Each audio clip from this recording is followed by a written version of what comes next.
I'm going to go ahead and open up the October 3rd, 2024 Parks Commission work session. Go ahead and start with roll call. We'll go ahead and start down there. Bill? Here. Kurt Van Wood, Parks Commissioner. Greg Hamblett, City of Coos Bay. Jennifer Worsing, City of Coos Bay. Christina Teixeira, City of Coos Bay. And Amy Edmonds, City of Coos Bay. And then Ariane Lyons, Commission. So Ariane, we just started getting rolled here, Okay. so I'll go ahead and turn it over to you. We just finished with roll call, so. All right. Any public comment? No public comment? Sure. Yeah, let's do that. I always like to hear from you. So Cricket Souls, and I live in outside the city limits, but in Coos Bay by the post office thing, and we have two things going on right now. Last Friday, we had a program at the cemetery that was primarily initiated by students, and we dedicated 3 headstones for people, veterans who had served in the Philippines but had never received headstones. The American Legion Honor Guard was there to support us, and Chris Van Lobedan was our, as the Reverend, we love to have him come do things because he does such a good job. And we also had Andrew Bice from Mission 22. So it wasn't well attended, but I think everyone appreciated what went on, and the kids did a super job.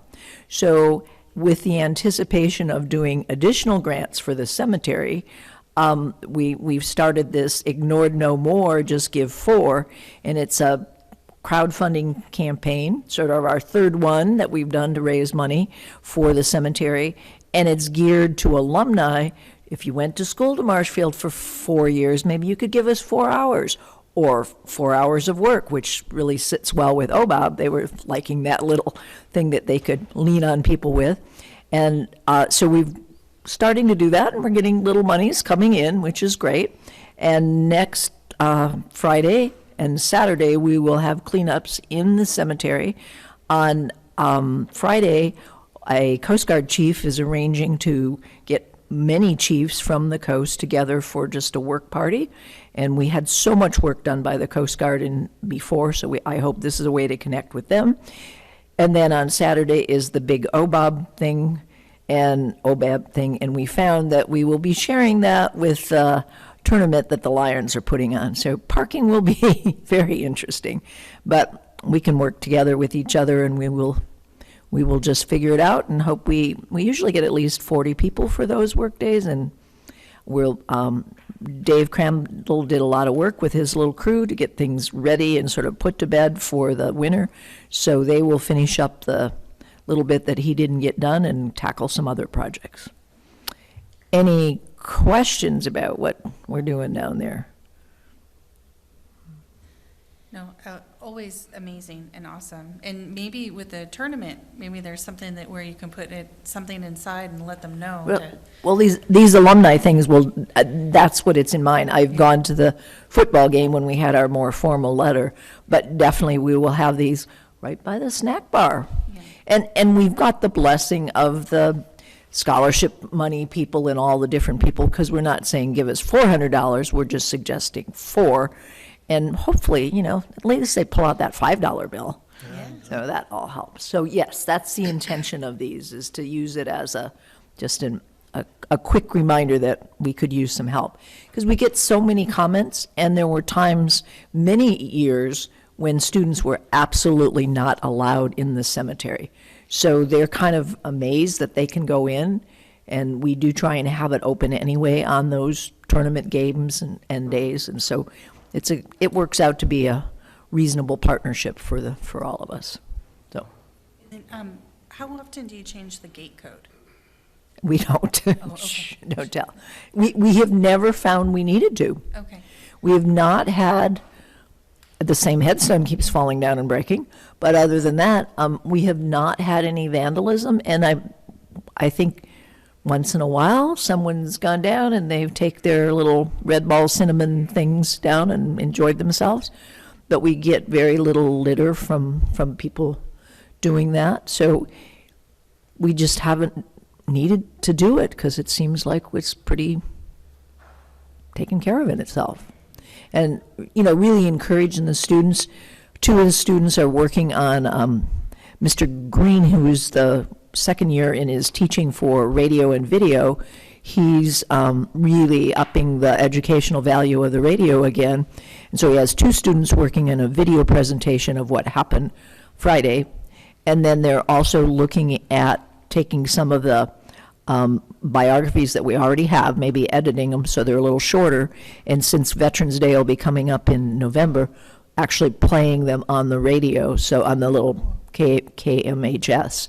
So that gets out there, and students will hear, as well as, I mean, it's an interesting radio station. So we're looking at that, because he's really ambitious in making sure that it does fit the qualifications of an educational radio station. So, Thank you. I ask about the code because when we have family members coming to town that are historically from here, we like to give them the code so that they can go. we haven't needed and to, visit. haven't thought we've needed to change it, so probably I get more of the calls. I think second is the visitor center, so we always have to make sure all the visitor center people are trained in that. And then the museum, the history museum gets some calls, and occasionally the library gets a call. So I think we've got it pretty well covered. I also end up getting all these calls to say, we'd like to buy a place there. And I said, no, I don't think so. And we get calls for the IOF building in North Bend where they want to rent a room. No, I don't think so. So we're the 411, it seems, for all the, anything connected with the IOF or relatives looking for other relatives. So, but that works. Awesome. Thank you so much. Sure. Any other public comment? Should we jump to item 3B, the discussion regarding the creation of a bicycle and pedestrian fact-finding committee fact sheet? Because I think somebody might be prepared with some questions and maybe some answers to those questions. Yeah, Greg is. I sure am. So, let's do it. So there was a discussion regarding the creation of the 10-member Bicycle and Pedestrian Fact-Finding Committee for the Parks Commission. So in light of the City Council Parks Commission joint work session, Commissioner Benward suggested that further discussion take place regarding the makeup and rules of the Fact-Finding Committee. Attached are some of the questions that Kurt. that were drafted, maybe just spurring on some more conversation and discussion. And so with that, I'll turn it over to the commission. I was just, the reason I did that was, I was afraid at the city council work session there may be some concern about forming this subcommittee, but yet they seem very supportive, which was great. Fact-finding, excuse me. That was great. But when I got home and thought about it a little bit, I thought we dump a lot on staff. And just for them to come up out of the blue with, okay, this is what the fact-finding group's going to look like and how it's going to be made up, that probably wasn't real fair. And then I also thought, we should make sure the Parks Commission sets it up to get information or to get what they want out of that committee. So these were some of the questions that I had when I was sitting at home with a cat in my lap, Bill, and a cup of coffee in my hand, and I thought, hey, maybe we can talk about them. And it's not necessarily all the things, but at least I thought it was a starting point. So I think the mission statement's important because that's basically what we want this group to do. And so I didn't know if anybody had any thoughts about that one way or the other. I don't think it needs to have all the rules and regulations and all that sort of stuff, but just basically what that commission is about, so. A suggestion. The pedestrian and bike fact-finding group, fact-finding, why am I having problems with that? The pedestrian and bicycle fact-finding group is charged with researching and presenting information to the Parks Commission on pedestrian and bicycle issues affecting the city of Coos Bay. This includes, but is not limited to, specific projects in Coos Bay, funding opportunities, and state and federal regulations. Its sole purpose is to provide information to the Parks Commission and not make recommendations. Well, it's just first crack. I was just looking at the acronym to make sure that we didn't do anything terrible, but BFFC. I've seen that graffitied on stop signs all over town. No, I think because that's clear and it reiterates that it is not a decision-making body. And I put issues affecting the city of Coos Bay because there may be some projects outside the city limits that affect what happens as far as the city is concerned as well. So that was my attempt at it. So.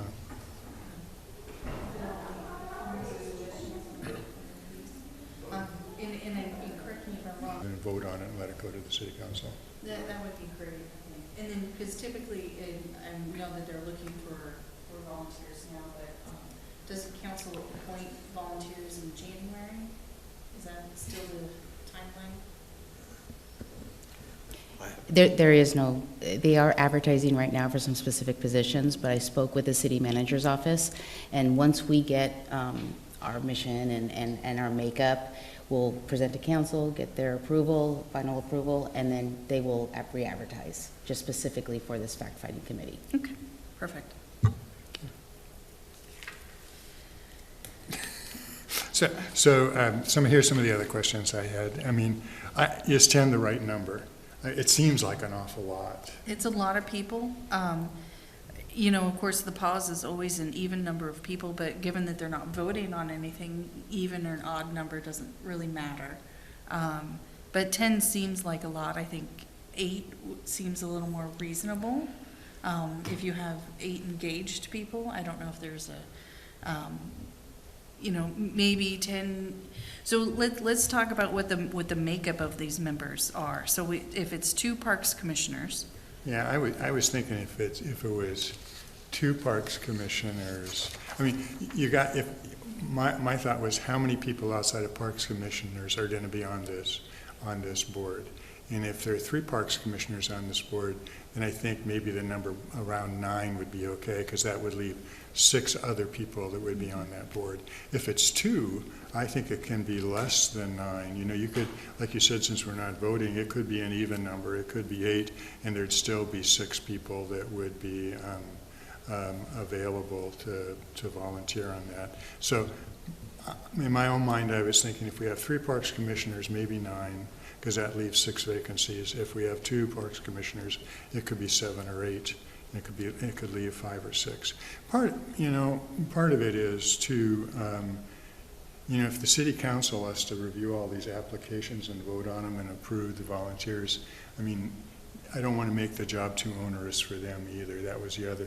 I don't know if 10 people might be too much, but I don't want to make the city council have to work through a lot of things. So, and do we know? I mean, 3 wouldn't be a quorum, right? If we had 3. It can't be more than 3. Yeah, but it could be 3. It could be 3. Yeah. So it could be a minimum of 2 parks commissioners. Yeah, it could be a minimum of 2 up to a And- maximum of 3. Mm-hmm. That could be a way to write it. Yeah, minimum of 2, maximum of 3. Mhm. Because the composition of the Parks Commission in the future might not include so many people that are interested in bikes. And that's the other thing, you know, this is a pedestrian and bike fact-finding group. Sometimes I think we focus too much on bikes and don't realize there's a lot of pedestrian issues out there as well. And, you know, whether it's sidewalks that have yellow paint on them because they're tipped up all over the place, or there's places that need sidewalks that haven't had them, or signage for pedestrians, so. Excuse me. So I think if we do a minimum of 2 parks commissioners, maximum of 3, I think 8 is personally plenty for the group. I don't think it necessarily has, I mean, if we have 6 people that are engaged and moving forward, I think we're setting a maximum number so that it's reasonable. Okay. I'm fine with that. Okay. And then I was thinking, I don't know what the deal is since, Eric resigned. He was kind of, my understanding, he was appointed by the city council really to represent some of this, the bicycle stuff and things. Is that right? Am I totally off base? Well, actually, it was Eric Loft's position as well as yours. No, I was filling in for the guy that never showed up. But he was putting himself out there as the bicycle enthusiast. Yeah. Yeah. Okay. So I was just, I'm assuming this, since we have that vacancy, the city still doesn't fill that? I mean, they approved there being that extra person on the Parks Commission that basically had some background or interest in bicycle issues. So I think there is some discussion that because my goal is that we start out with this, it's not a committee, it's a fact-finding committee. I would like to see in the future that become its own commission. And when that happens, we will possibly reduce the number of people on the Parks Commission. Okay. But I've only been here a little while. Well, I'm not saying I'm kicking you off.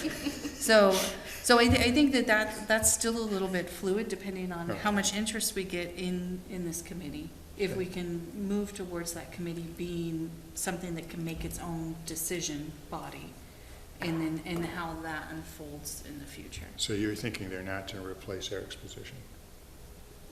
Possibly. Okay, I have no idea.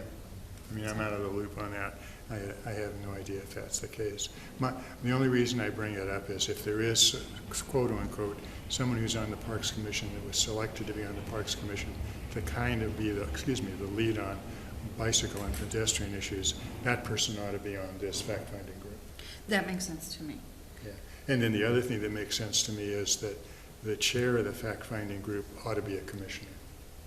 That also makes sense. Because, I mean, volunteers are great, and I'm sure there are people who will come forward and want to do it, but, sometimes that's pretty fluid. And so to have somebody who's going to be there all the time as the chairperson and kind of help the group through whatever work they take on, I think that continuity is important. So my suggestion would chairperson be a Parks Commission, and if we have a bicycle and pedestrian Parks Commission, that they be one of the 2 or 3 that are on that fact-finding group. Sort of like how we have the Carmen represents Parks and also Council. Hmm? Yeah. And your Planning Commission. And I ran away from Tree Board, which I apologize for. But I think Carmen took that up for me also. Chair, do you already have a member on your commission that could actually fill that bike and ped role?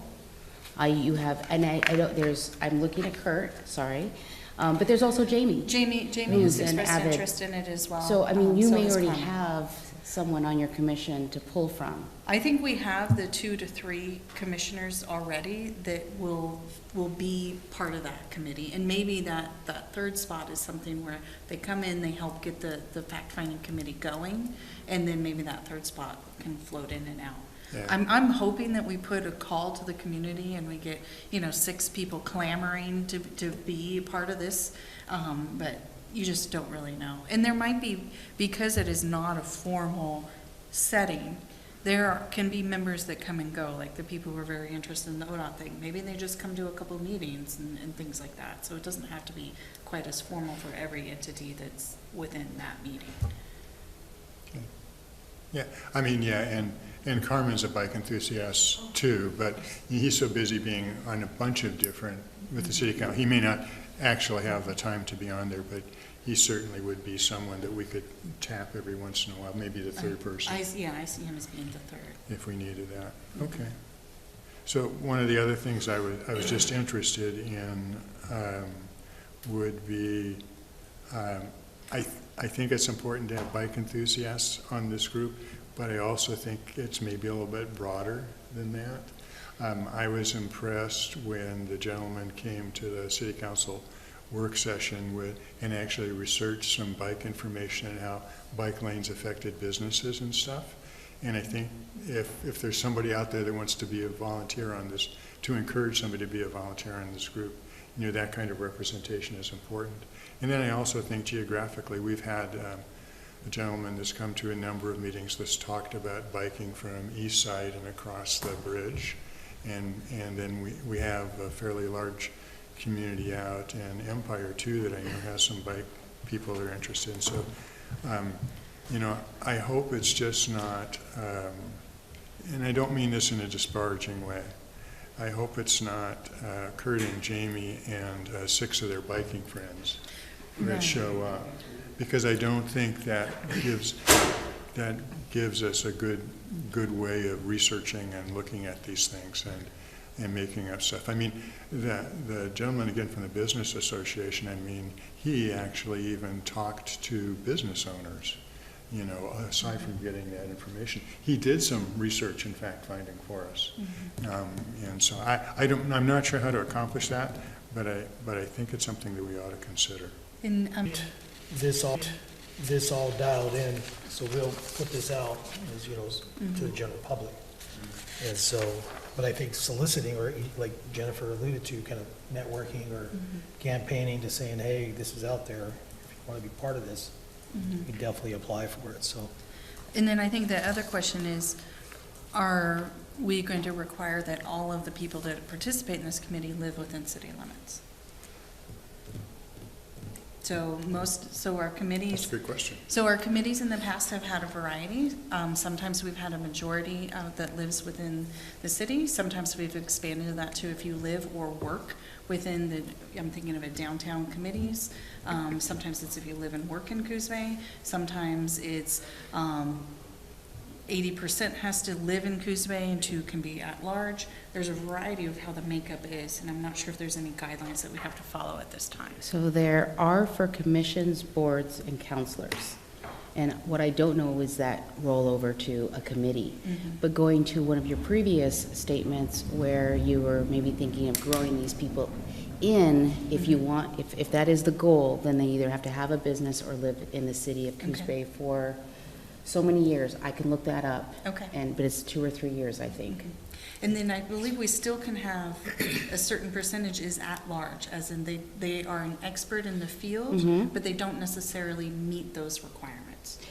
By those requirements of where they live or have a business. So that, I don't know what the rules are for committees, but Yeah. board commissioners now has to be within city limits. Okay. Yeah, and this topic that we're talking about, I think there's a couple of different ways to approach it. One is you can make it very formal. You can say, out of the 6 people that are volunteers want us to be from Empire and want us to be from East Side. Or you can make it informal and just try to, go out and recruit people to volunteer. And I think either way works fine. I'm on the Coos County Library Board, and that's very geographically located. I represent Coos Bay. Another person represents North Bend. Another person represents a certain section of Coos County. So, but it may be harder to find people that way too. I don't know. I think that there can be shown preferences for referencing the variety of different neighborhoods. I think that's important, especially East Side, because it gets left out. So it'd be nice if someone lived in East Side, someone lived in Coos Bay proper, and someone lived in Empire. I think that could be helpful or I think work. that's a great idea, Yeah. but we don't leave East Side out. We did that awesome Safe Routes to School Yeah. project just a Yes. few years Yeah. ago. Not trying to, I just. No, I know, but and they still feel that when we're making Sure, inroads to sure. that. But they do still have some. I think it's a great idea. So it'd be nice to have those component pieces. So where do you live? I live in Coos Bay, right across from the old Milner Crest School, which Okay. is now the administrative building. Okay. Yeah. So, yeah, I do too. And we've already had one, other than the Safe Routes to School, we've had another issue that came up in East Side, which is that little bend in the road that's getting repaved, remember?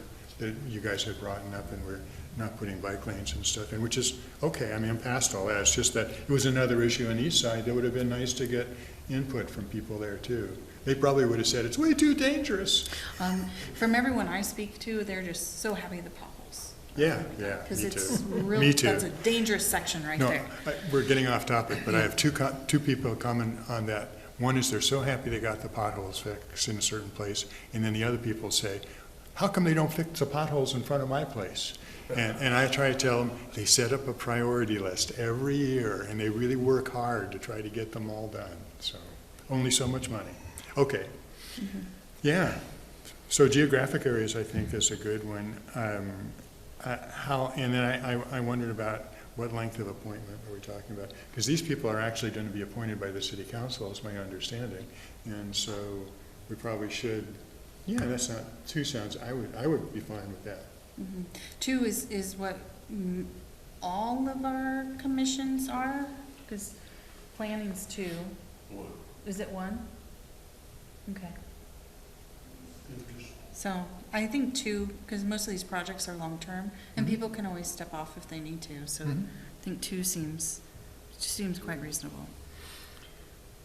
And then one of the, and I mean, I don't think this necessarily needs to be anywhere, but maybe just some understanding about whether this group, just initiates inquiries on their own, or they're only giving research assignments by the commission, or whether that's kind of a combination of both, or what's the best way to approach that?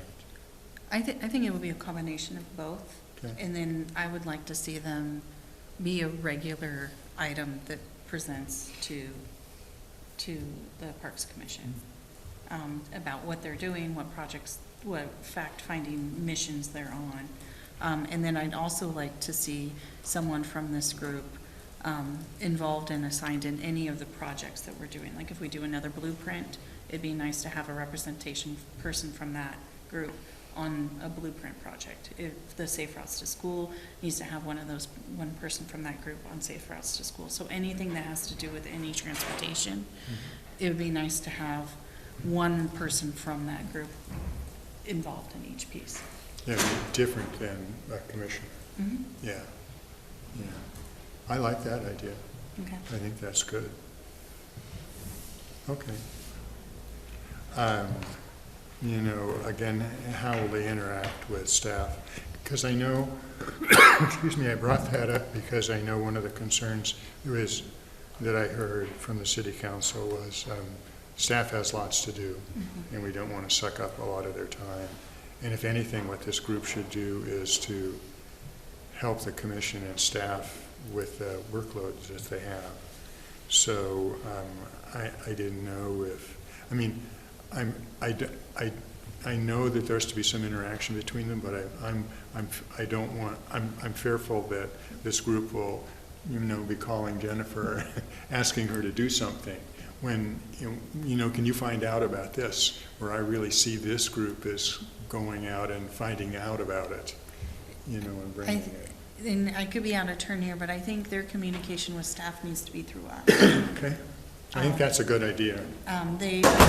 So that way, because they are an arm of us, and until they exist in their own entity, possibly in the future, all the communication through staff needs to go through us. Sounds good. I think that should be in there then. Whenever we write this up, that it should be in there. And then, Which is why I'd like them to present, and then maybe it's, every quarter they get half of the work session, or something like that. I can see some projects where there's quite a bit of time involved in that project. I can see some things where, because of the time frame to do them, they're kind of short. And, they have to get information from us or from staff in order to be able to consider that. So somewhere along the line, we need to make sure that that works as well. But I like your idea about they can't ask staff to do things without going through the Parks Commission. Okay. And that's not saying, maybe they need some sort of data for something to give to the grant writer. So I think that they can have permission, like we can collect stuff, give to the grant writer, things like that. So there's things that can be done that don't have to necessarily be, formalized in the meeting if they need to ask information and we can ask staff for some of that stuff. But I don't think they should have carte blanche to call staff. But I think that, they should at least report to this body, at Yes, least I- once a quarter at a minimum. At a So very one of the- minimum, yeah. it should be once a quarter. I'd like to see, and then at least twice a year, I'd like to see a work session dedicated to whatever project they're working on. So, So basically, they can meet anytime, but they should meet a minimum of 2 times a year, is what you're saying? I think they should meet once a month. Okay. They should shoot for once a month. Okay. And then, and it would be because they're a fact-finding committee, maybe they're working on something and they meet once a week for a while they're collecting data. Because they, we've tasked them with something that we need done. Okay. That's the nice thing about the fluidity of the fact-finding committee is they can kind of gauge that themselves on what they need to do. Like when we were doing the original brownfield stuff 15 years ago, there was one week we met 3 times because we were dealing with stuff. But then we only met once a month after that. Okay. And then publicly announce its meetings. I don't think that's a requirement because they are a fact-finding committee and they're not making any decisions, which is made very clear. And we don't want to limit them, again, if they are, maybe the grant writer tells us, hey, we need this information, and they're out there collecting data, we want them to be able to go out and meet as often as they can. Okay. I'm fine with that, too. Okay. And So- they can, Yeah, go ahead, I'm sorry. I said they can always invite people to come that they want to hear information from. Mm-hmm. Yeah, and so I think the only formal check-in points will be our meetings.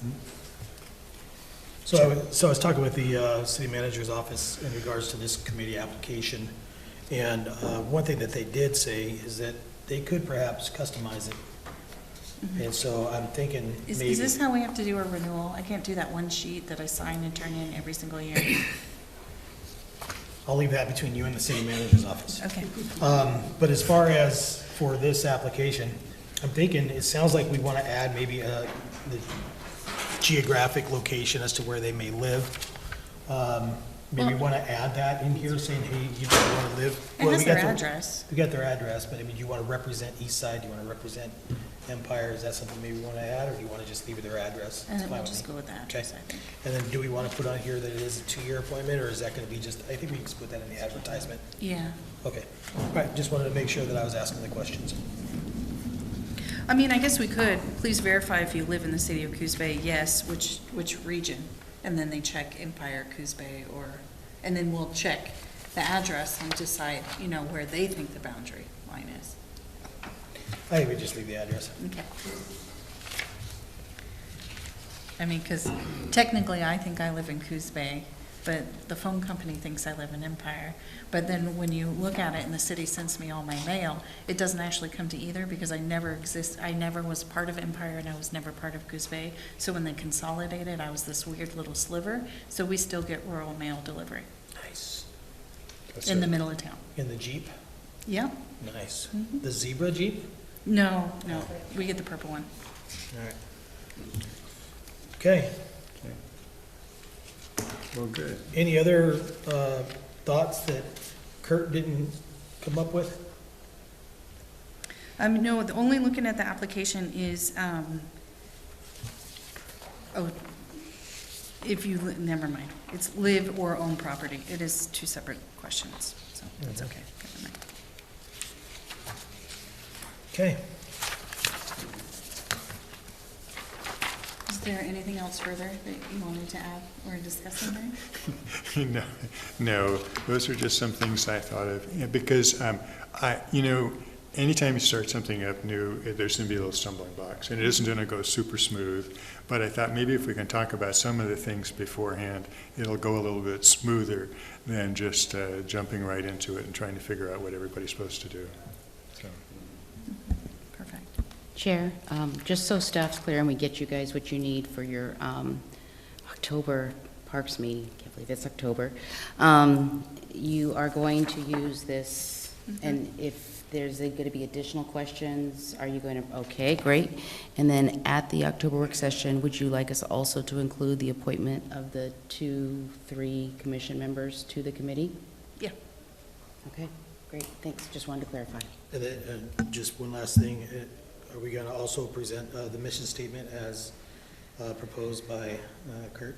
I would like that, and then kind of a definition of what the, summarizing what we discussed and how it'll be 2 to 3 parks commissioners and someone representing the Empire, someone representing that blurb that we use for all of the committees. And the chair's going to be a Parks Commission. Essence, you guys are creating bylaws for the committee, right? Yeah. So I think that's kind of how you have to approach it. So there's something formal, we'll include it to the Parks Commission page on the website. You guys are creating a new committee that probably needs that structure, Okay. if you agree. Yeah, I think so. And so how many members do we finally agree upon? 8, I think? Okay. Yeah. 8. Okay, I have, if it's a minimum of 2 commissioners, we want 6 members, and if it's 3, you want 8?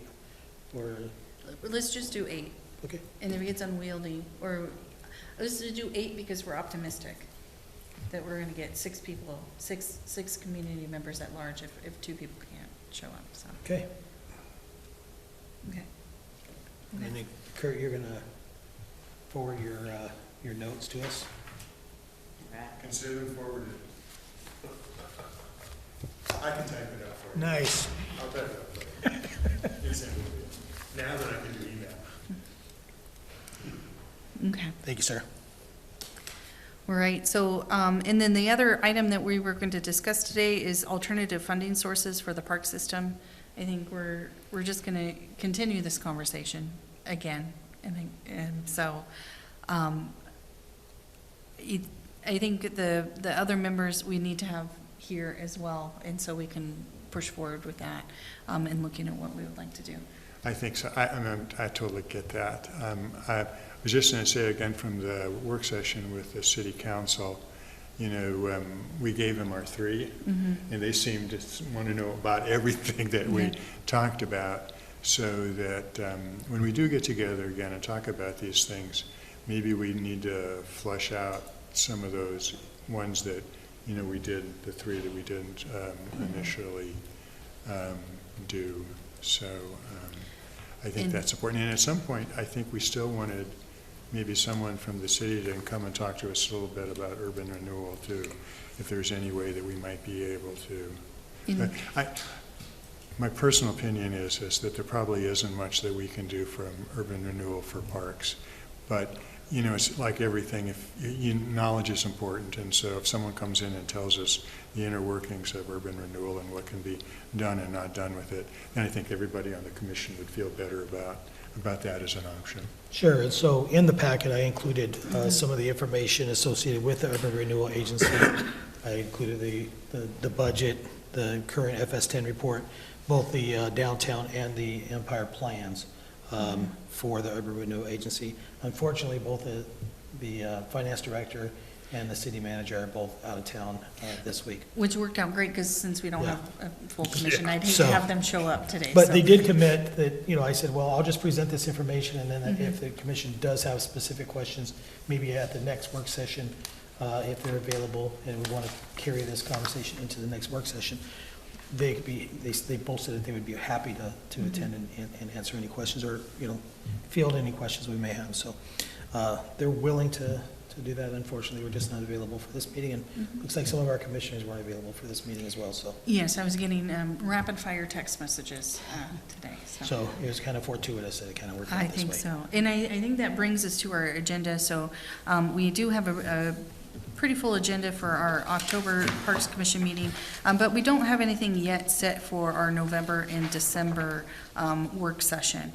So I think this is something that, again, that we need to discuss. So it would be nice to take a look at this for possibly November. And then I'm open to not having a work session in December, or letting us feel out what happens in the next work session and the next meeting to see if we fill that spot. December's already looking quite crowded for everybody. And I know lots of times people are out or sick and things like that, so December's always a hard month to get stuff done. But I'm open either way. Yeah, I would concur with that. I mean, lots of places don't have another one in December, and, I mean, if something terrible came up, we could meet, but as far as that's concerned, I think we ought to plan on not having a work session in December and move on after that. You know, if city staff says, hey, guys, I need you guys to do something, well then, They say, boy, we just don't know what to do on Thursday evenings without you guys. So. that's right. But I would like to take a look at November. Hopefully, we can get better attendance. I understand there's a lot of stuff going on this week, to kind of go over a little bit more in depth some of these different items, because this is important, and I think the work session is the appropriate place to continue that discussion. So in regards to the October 17th agenda, I'm going to add the fact-finding committee discussion. Yes.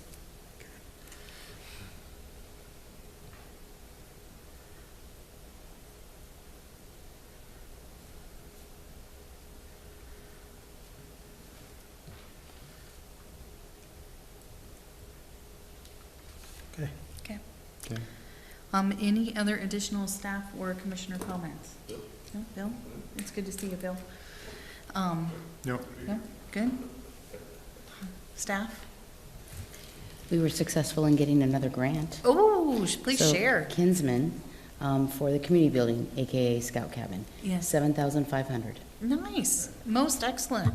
That's exciting. Yeah. My thunder has been stolen, Okay, so that's all I got. okay. You're still right in getting the docks back in. I mean, like, you're still, I feel like they should have given you a medal to walk around with. Every month, that's what I'm going to do until I Yeah. retire. Yeah. East Side docks are in. All right.